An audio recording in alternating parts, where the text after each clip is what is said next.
We are very happy to have all hubs joining us in this live broadcast from Dubai here for our new topic of CurioCity, IoT.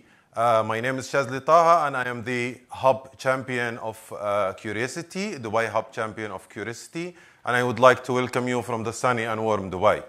Dubai is not only a city that represents culture, it's a city that represents the future, it's a city that links between the culture and the future. It's a city that adapts technology. From all kinds of technology, it's a city that became an innovation hub, definitely. We're proud to get this broadcast from Dubai.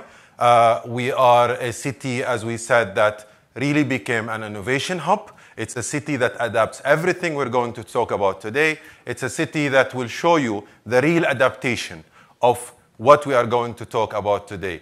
IoT and way, way much more. A city that has adapted IoT or future technology in several ways. Stuff like robot police, stuff like delivery drones, stuff like self-driven taxis. So many topics that we are going to cover from here. So again, I would like to welcome all hubs to this fantastic broadcast from Dubai. We will be joined by Mr. Akin Adamson. Akin brings around 15 years in a smart city, experience in a smart city topic, and he will be taking us through a fantastic journey, and he will take some questions as well. What's going to happen is after this, we will have some questions from the audience, some questions from other hubs across Slack. We will have some presence for that. So we really wish you a fantastic broadcast from Dubai. Welcome again from Dubai, and please welcome Mr. Akin.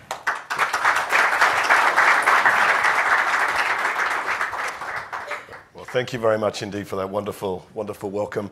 It's a pleasure to be here today presenting to the EMEA region for Oracle's CurioCity program. And today we'll be talking about IoT, and particularly how IoT pertains to smart cities. And I think it's quite pertinent that we're talking to the whole of the EMEA region, given that the region contains some of the oldest and most developed cities, but also some of the youngest and fast emerging and fast changing cities as well. And of course, we're here today in Dubai, and we'll try and put some of the things that Dubai is doing into that context. Now, Dubai is relatively unique, I think, in the smart city arena, because it's trying to link smart cities to this thing, happiness. So Dubai is one of the few cities in the world that's actually linking what it does from a smart perspective to how happy it makes its citizens. There's even a minister for happiness here in Dubai. But just a quick question. If anybody can tell me what the first country or city was that started to focus on happiness as a metric. Does anybody know? I'll give 100 dirhams to see if you get it right. It was, my word. Gosh, that's right. So I owe you 100 dirhams after the meeting. I didn't think anybody was going to get that. It was Bhutan. Okay, can you tell me what year they focused on being happy? I know that they are the most happiest country Okay. in the whole of the world, and they consider happiness index as one of their indexes similar to GDP. Exactly right, yes. It was 1972, actually, the King of Bhutan set up GDH, Gross Domestic Happiness, as a metric to run alongside GDP. So they were the first country that started to focus on happiness. There have been others since then. I think Germany has a Minister for Happiness. Nigeria does, so does Venezuela. I think probably the Germans are relatively happy. Not sure about the Nigerians and the Venezuelans. I think they could probably be a little bit happier than they are right now. But what Dubai, I think, is different is, how Dubai differs, is that it actually is starting to use IoT and smart technologies to make its citizens happy. So before we get going, we'll just talk a little bit about why smart cities are so important. And before we do that, I'm going to ask another question. Given that we're here in Dubai, everybody here presumably is living or working in the city of Dubai. How many people here in this room at some point in their lives did not live in a city or a major town? If you just have a show of hands. Hey, anybody here not live in a city or a major town at some point in their lives? Yeah, there's a few, there's a handful. Yep, okay. So we just move to the next slide. Okay, so what we're seeing is that the vast majority of people have spent the majority of their lives in cities. And today, around 55% of the world's population is actually living in a city. Now, that 55%, uses about 2% of the area. It consumes 75% of the energy and produces around 80% of the pollution. So you can see that there's a huge concentration of activity centered around cities. You want to look at it a different way, from a time perspective. Around about the time when my mother was born, in the late 1940s, there were 1 billion people living in cities.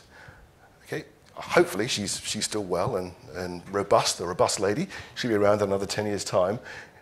In 10 years' time, so 2030, there's focused to be 5 billion people living in cities. So in the space of one lifetime, or expected lifetime, been an additional 4 billion people, 400% increase of people living in cities. So you can see, what's the enormous dynamic that's happening around cities worldwide. But of course, this creates a problem. This creates a problem. When you get lots and lots of people crammed together in a relatively small space, of course, that means that life could get worse for people.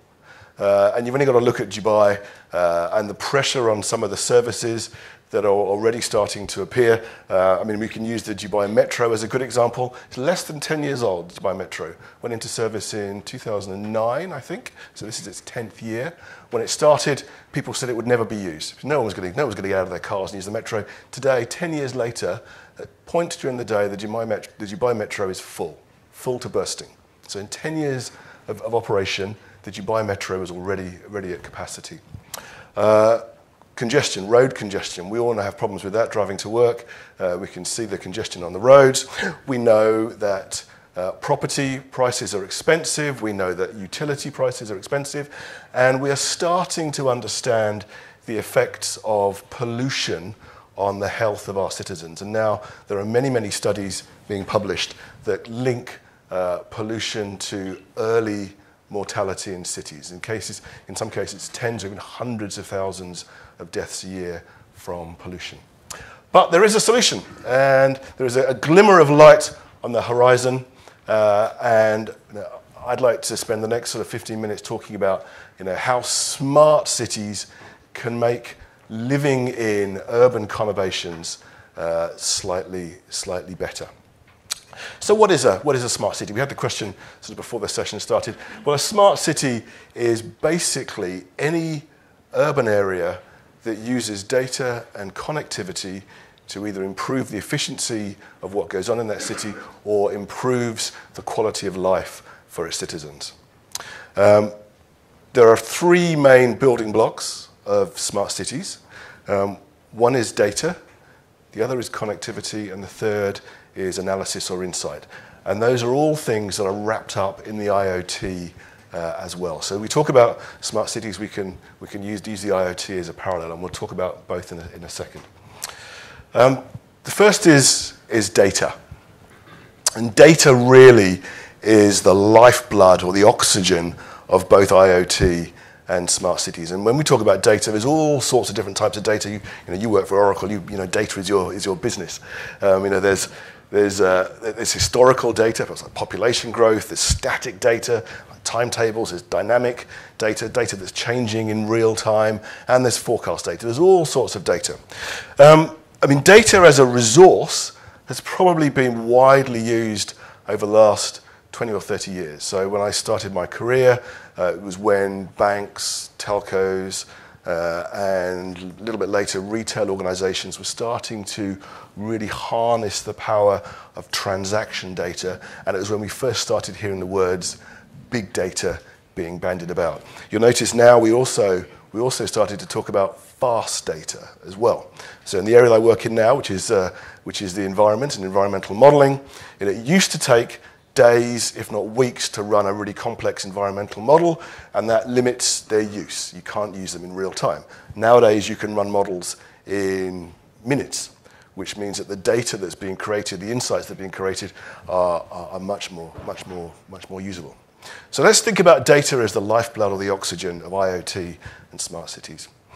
The second component is connectivity. Now, connectivity is, if you like, the arteries of IoT. It's what transmits the blood or the oxygen.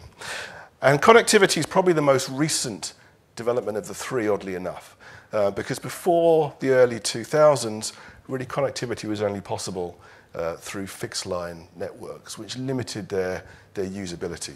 2002, 2003 saw the first introduction of 3G mobile networks and, of course, the iPhone and other smartphones. So for the first time, the man and woman in the street has access to almost an unlimited amount of data in their pocket, and if it's not just handheld devices or computers, it's also other devices as well, whether they are smart fridges, traffic light signals, or smart speakers or smart sort of home applications as well.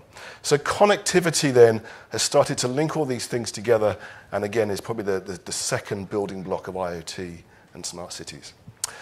The third area, and I know you've had a presentation on this already, is what you do with that data once it's been communicated either backwards or forwards. And really just having blood or oxygen in an arterial system there isn't enough. You need something else. You need a brain. You need some way to translate that data into insight. And that's where the words artificial intelligence and machine learning come in.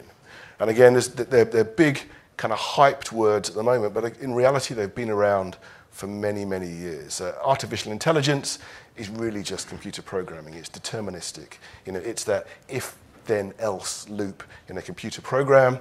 I remember back in the early 1990s, I was teaching a program at London Business School, which we called Expert Systems. And it was really teaching MBA students how to program an expert system, how to program kind of a decision support tool based on what the steps an expert might take to reach a decision. So the classic example is a doctor's diagnosis, for example.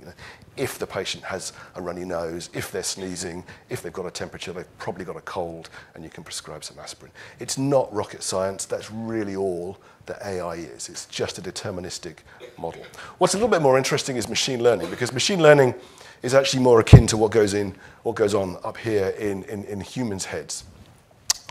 So machine learning is really more about sort of trial and error. It's a heuristic process rather than a deterministic process, and looks at, if you try something a number of times and it works, then you'll do more of it. If it doesn't, you'll do a bit less of it. Where that's relevant today, again, we hear a lot of conversations about autonomous vehicles. And really there are two ways of training an autonomous vehicle. One is the deterministic way, where you give it some rules. If you see a sign for 50 miles an hour, then that's the speed limit. If the car in front of you slows down, then you slow down too. Or you can train it using machine learning technology. So you can put a car out there, it needs to have some basic rules, but basically the car itself learns how to perform on the road network. And that can be extended to lots and lots and lots of different applications. Security is a good example, where you've got video and motion sensors. You can train a security system to identify an intruder. Is it a cat or a dog or a bird, or is it actually somebody that you want to pick up? You can ignore the cat, you can ignore the dog, you can ignore the bird, but if it's a person, then you need to be able to recognize that and flag that as an alarm. So there's all sorts of applications for artificial intelligence, but essentially those three things form the building blocks of IoT and smart cities. And if you combine those, what do you actually get? Well, what you end up with is what's commonly called a digital transformation. And that is what many corporations, governments, and countries are searching for. That, if you like, is the nirvana.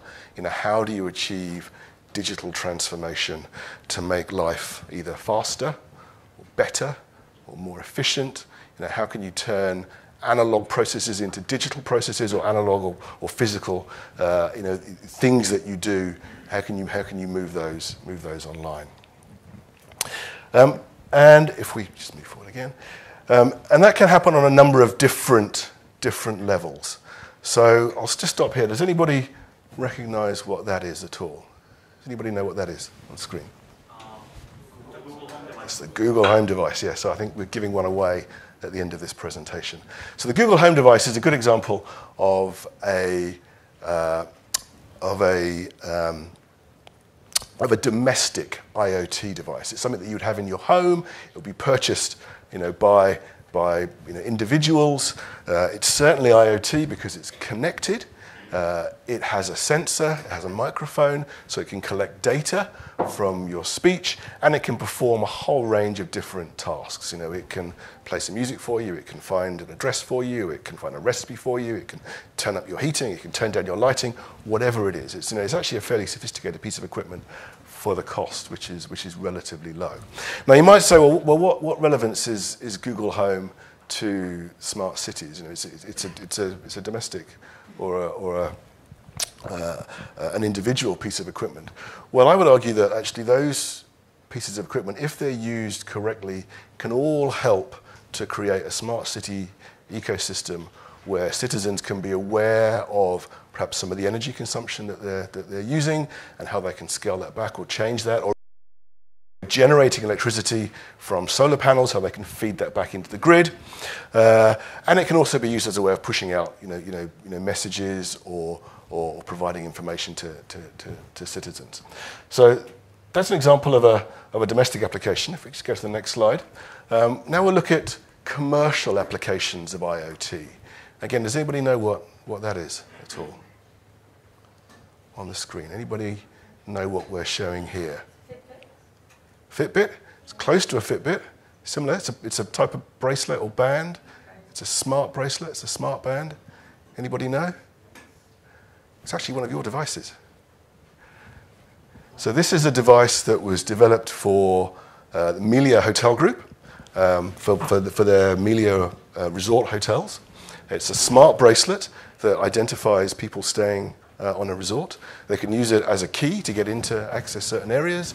They can use it as a wallet to carry an amount of money on it, and you can spend that in retail facilities. It was actually one that Oracle worked with Melia on. So this is actually one of your applications. So Oracle's already doing IoT as part of the broader smart city ecosystem. And of course, again, this is for a hotel, but very, very similar applications exist for transport networks as well. So does anybody have a Knoll card here?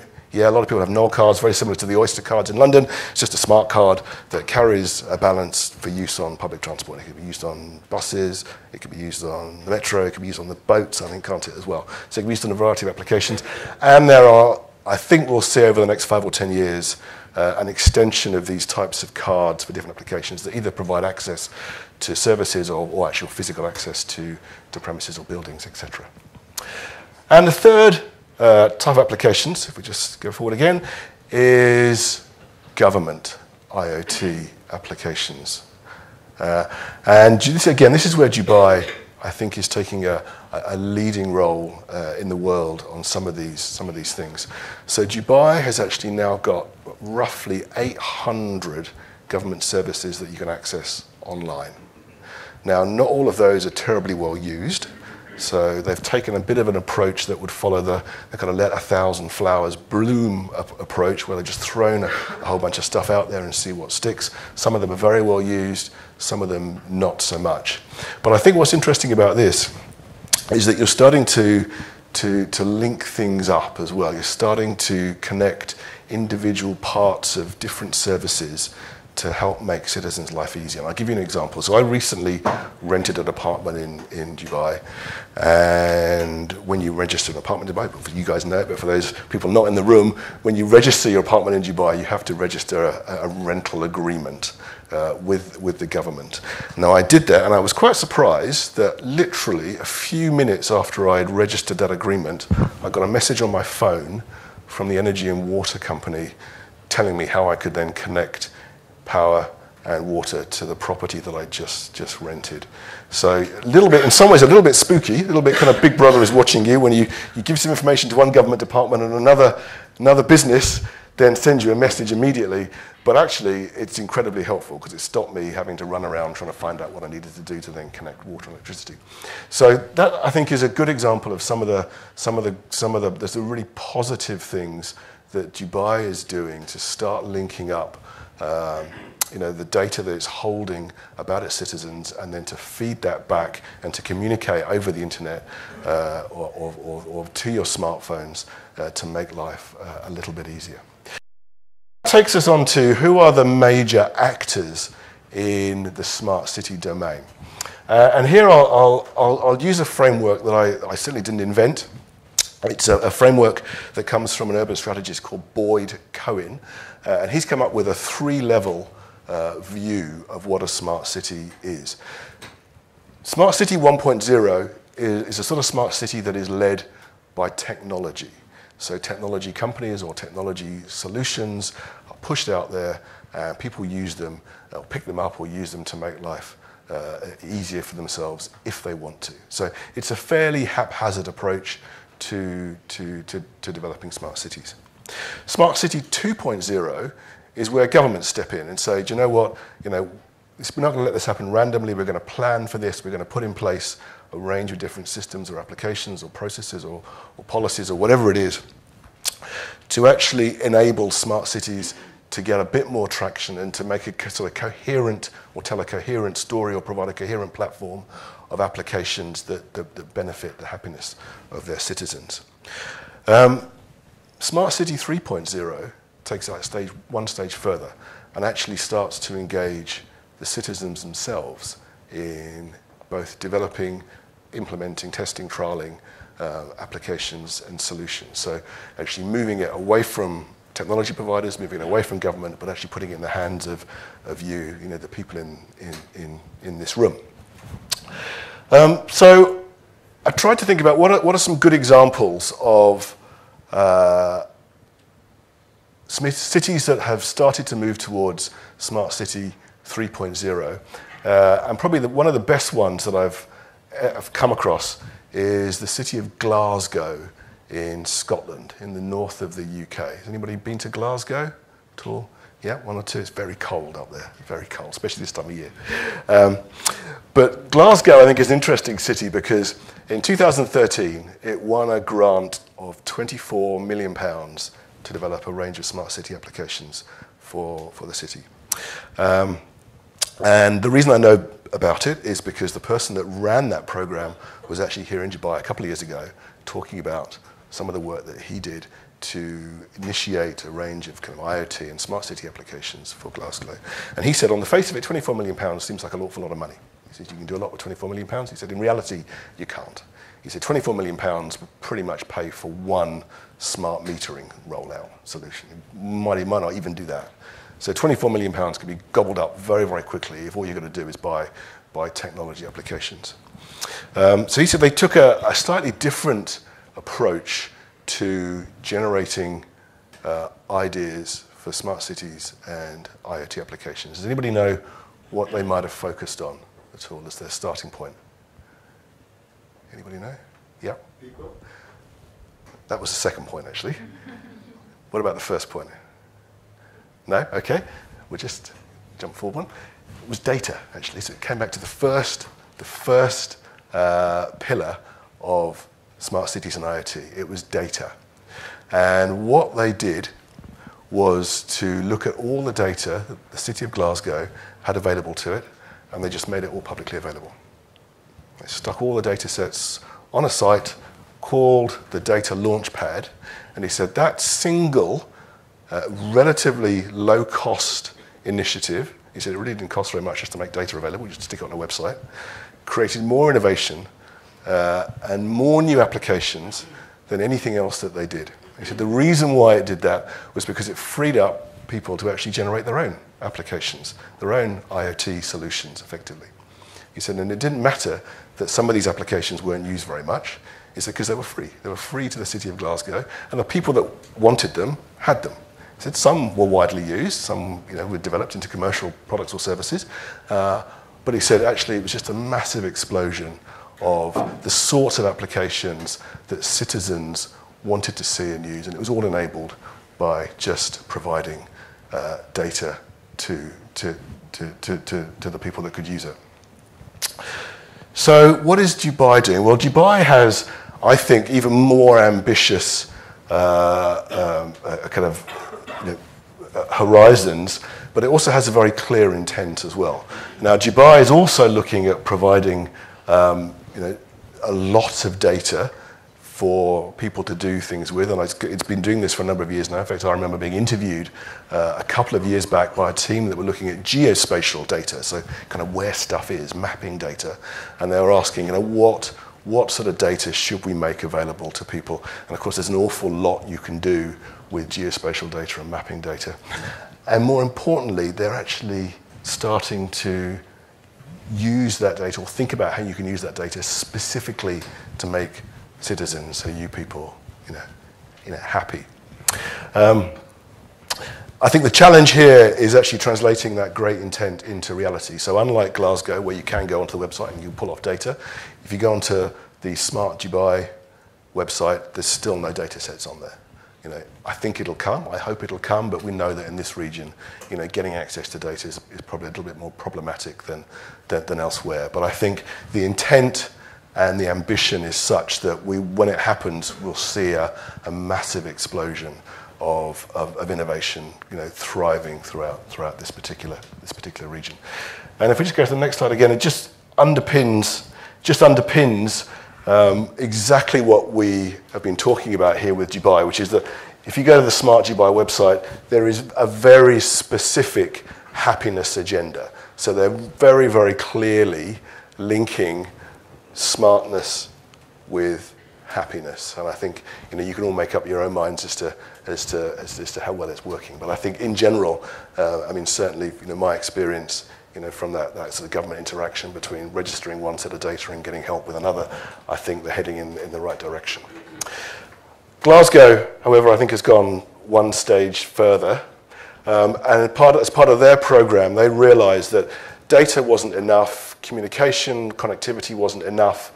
They actually had to go out there and engage with their citizens. So it wasn't just about pushing information out there and waiting for these things to percolate up. It was also about going out and telling people what was possible with some of these smart city applications. It was about communicating in a way that was perhaps non-traditional. It wasn't always about written down or verbal. It was also visual as well. It was about bringing ideas to the table and sort of going out there and using the money that they had to make sure that it was very targeted at some of the things that people wanted to actually use. So just to wrap up then, the last slide before we take some questions, the messages I'd just like to finish with are, first of all, cities will get bigger. We all know that. But if they're going to get bigger, they absolutely need to get better. Smart city applications and IoT can enable being better, but it takes work, it takes effort, it takes investment, and in some cases it just takes a bit of luck as well. Governments have a role, but are not the end state, and certainly we've seen in Dubai that the government, I think, has taken huge steps and has made enormous progress and has done some amazing things, but I think that will have a natural limit, and the natural limit comes when you start to need more than just government money, government energy, and government initiatives. You actually start to need, full engagement of the citizens, the people like you sitting in this room, who can come up with the ideas, who can come up with the innovation, and actually implement, test, trial, and tell the world, some of the things that you're doing. And of course, Oracle, I think, is in a great position to do that. So I'll wrap up there, and happy to take any questions if there are any questions out there. So thank you so much, Akin. That was fantastic. I think very enlightening, and we spoke about different aspects of smart cities, IoT being part of that. Now I think we have time to take a few questions to Akin. I want to remind the people on Slack that we will be, for other hubs, we'll be taking questions on Slack as well, and that's included in the price. So we'll start with the audience in the room. Let's start. Yes, here. Can we get that?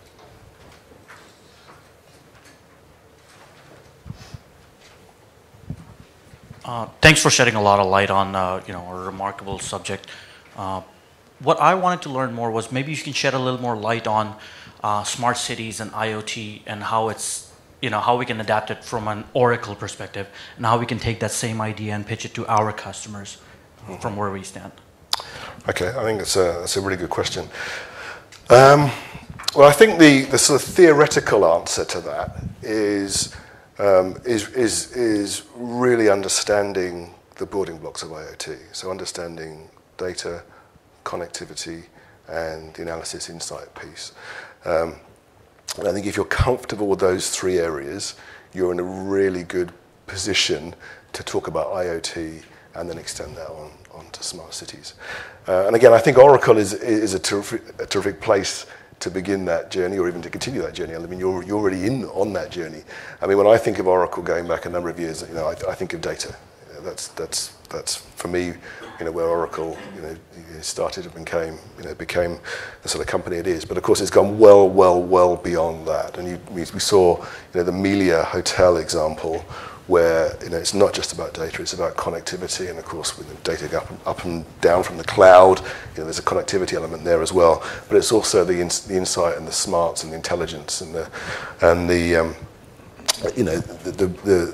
real innovation part that is designed to make people's life easier. It doesn't have to be complicated, but it does need to make people's life easier. So I would answer that question by saying, be comfortable with data, be comfortable with connectivity, be comfortable with analysis and insight, but also be cognizant of when you're combining those things, try and keep them simple to solve whatever problem you're trying to solve. So think about what problems your customer is trying to solve, and how those three things can be combined in a simple, natural way to address that need. Does that answer your question? Yeah, thank you. Yeah, perfect. Any other? Yes. Hi, thank you for sharing all this information, Akin. We can see number one is data, and it's collecting a lot of data, some of which is related to people, some of which is related to equipment, etc., etc. What about this data and information privacy? Okay, another really good question.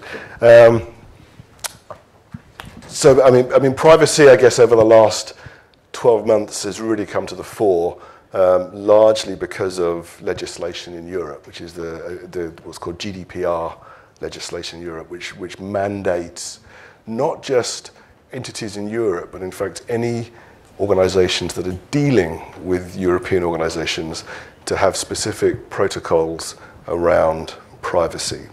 So I think we're already seeing that privacy is being legislated for. I think that, in a sense, Europe is leading the way on that, and I think other regions will follow. We know that naturally other regions are not quite as robust on privacy, but I think they will follow because they will need to follow. So, for example, if you're a regional bank here and you've got a branch in Paris or a branch in London or a branch in Dublin or a branch in Frankfurt, you need to be GDPR compliant because you're dealing with a European entity. So I think the first way of answering that question is to say that privacy will become more important because it will be legislated. I think the second way of answering that question is it's probably more personal, which is that I think we already give up enormous amounts of personal data to all sorts of things. Every time you do a Google search, you give up enormous amounts of private data. Governments in this region require an enormous amount of personal data to do pretty much anything. So you're sharing data all the time. The question is, how comfortable are you with that? And I think probably most people are relatively comfortable with it, but maybe some people are not aware just how much they're sharing already. I think the third element to it is, as a result of legislation, but as a result of increased awareness, we'll also see more and more focus on cybersecurity, investment to keep people's data safe. I mean, obviously, cybersecurity is a growing field now. I think it's only going to get bigger. And I think the answer to how important that's going to be really can be couched in the terms of the conversations that are happening at board level. So, 10 years ago, I'm guessing most board meetings didn't discuss cybersecurity, didn't discuss the data that an organization held about its customers, its people, anybody it interacts with. These days, I know that if an item on the board agenda is nearly always around data privacy and the risks associated with cyber security and being hacked, because it can destroy companies. We've seen it destroy companies, and I think cyber will become more and more important as well. Yeah. Okay, any other questions? Yes, gentleman at the front. We need to take just one Slack question before this to open the door for the other hubs. Okay, to ask. sure. So then we will go to this list. Okay, so Akin, we have a question here from Ivo, and he says, how do you see the cooperation and regulation between governments and its companies once smart cities and smart countries become commonplace? Okay, great question. So how do you see the cooperation between governments and corporations around smart cities? Well, I think first of all, it's already happening. It's already happening. So there's already cooperation between governments and organisations. I mean, the example I gave about registering a rental contract and then that being fed to what is in effect a sort of public-private company is already happening. So in this region at least, and I think that will happen more and more. Is that data will increasingly be shared between different entities. We still run into the privacy issue of that, but I think that increasingly we will be asked permission for organizations to share data, and that I think will drive increased cooperation between different entities. I think the other element to this is I think companies themselves will start to learn a lot more about how they can use data more effectively. So, I mean, yes, big data has been around for 20 years, but I think there's far more data being collected than there is insight being generated. And I would say that the companies and governments are still very much on the sort of learning curve as to how they can use that information. And I think, we'll see a rapid increase in that over the next few years. Okay, yeah, perfect. I think that answered the question. Any more questions, we'll take them after the broadcast, and we have to wrap up. So thank you, Akin, very much for that. Well, thank you very much indeed. Thank you. Fantastic. So thank you very much, Akin. Thank you very much. The contest first. Yes, yeah, okay. We will do it now? Yeah, now. Okay, so we'll do the contest now before we wrap up? Yeah, perfect. And then we'll see who's the winner. So for this contest, we had 18 contestants registered. So I have a random number generator here between 1 and 18. Will I show it to this camera? Yeah. So the winner is Victoria Gerzon. Congratulations, you were the winner of a Google Mini Home. All right, so congratulations, Victoria.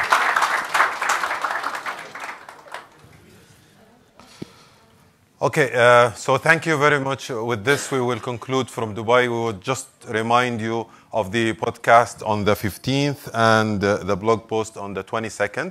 So stay tuned to see more about this topic. In the end, I would like to thank everybody who made this possible.